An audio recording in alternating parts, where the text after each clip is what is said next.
Welcome back to the Archive Network. Aurelius here with Malik, curators of the Creed Archive. We left Ahmadiyya last time at the 1914 schism gave rise to a different model within the Lahore Ahmadiyya movement, which favored scholarly authority and restrained claims about the founder's status. Today we pick up where we left off. Who holds the power to interpret, to lead, and to define the boundaries of belief in a global religious community? In Ahmadiyya, authority is constructed rather than inherited. This creates a dynamic interplay between sacred texts, the founder's teachings, and contemporary institutions. The movement's approach to authority reflects its unique foundation while remaining deeply rooted in Islamic tradition. But, Aurelius, that model of authority isn't just about structure. It's really about how people connect with those texts and teachings in their everyday lives. The authority in Ahmadiyya reflects the voices of its followers. It's not just a top-down hierarchy. The lived experiences of believers, their struggles, hopes, and stories, shape what it truly means to belong to this community. Each person adds a unique thread to the fabric of faith, making it richer and more vibrant. You're right. Engagement is key. But we can't overlook the movement's commitment to print culture, which was equally significant. It all began early on, with pamphlets and periodicals pouring out of Qadian. This steady flow of literature ensured that the teachings of Mirza Ghulam Ahmad reached a much wider audience than we might expect. It wasn't just about spreading ideas. It was about shaping perceptions and influencing lives across different regions. That's how movements gain traction and become part of collective memory. But don't you see? This print culture isn't just about getting information out there. It's a powerful tool for empowerment.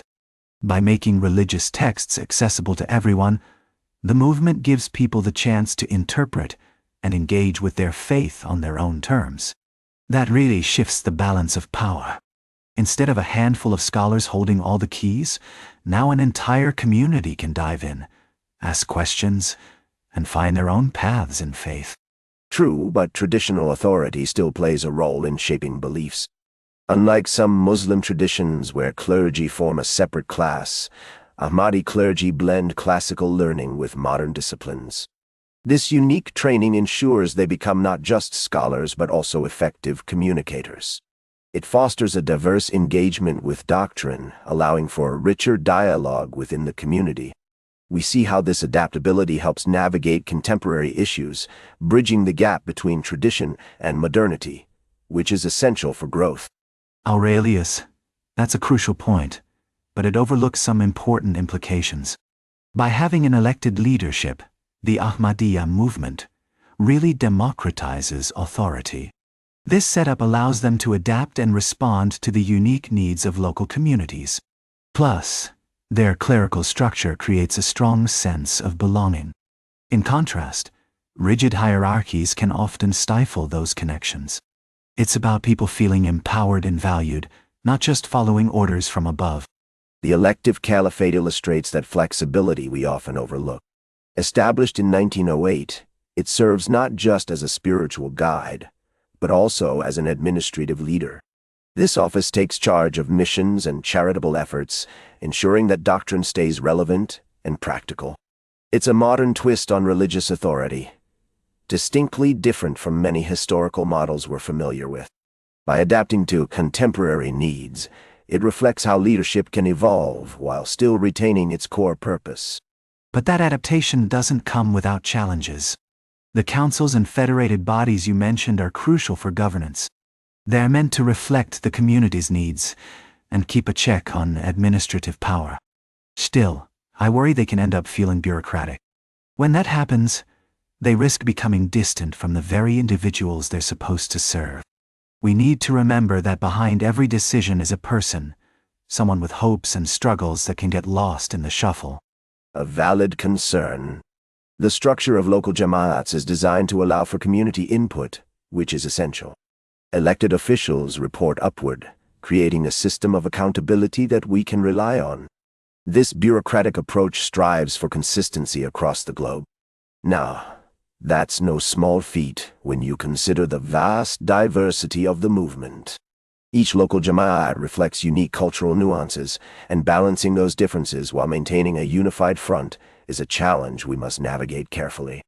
Yet, we can't overlook the vital role of auxiliary organizations.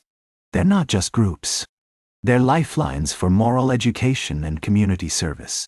By actively engaging youth, women, and elders, these organizations truly embody the founders' teachings in their daily lives. It's heartwarming to see how they blend tradition with modernity, creating spaces where everyone can contribute. When we support these initiatives, we're not just preserving history. We're building a brighter future for our community together. Absolutely. The missionaries have been absolutely crucial in expanding our movement since the early 20th century. They combine personal outreach with systematic literature distribution to great effect. Through their relentless efforts, we've seen congregations sprout up across Africa, Europe, and the Americas. It's not just about numbers. It's about ensuring that Ahmadiyya's message resonates with people from all walks of life. Their work is a testament to how dedicated individuals can transform communities and spread ideas far and wide. However, the challenges they face are significant. The schism in 1914 really changed everything, creating different models of authority within the Lahore Ahmadiyya movement. This division has led to real struggles for many as they navigate their identities and strive to adapt. It's a powerful reminder of their resilience, showing how communities can come together and support each other even in the toughest times. Each person's story adds depth to this ongoing journey of faith and belonging. The 1914 schism truly set the stage for a new model of authority. It shifted our focus to scholarly interpretation rather than just inherited claims. For Ahmadis, this blend of modern and traditional authority creates a resilient structure. It's one that can adapt to the ever-changing challenges of the 21st century. As we look ahead, we see that the movement's legacy is not static. It continues to evolve, reflecting the complexities of our times and the diverse needs of its followers. That's where we leave it this time. Ahmadiyya continues. The story isn't finished yet. Find the full series on the Creed Archive, part of the Archive Network. We'll be back with the next chapter.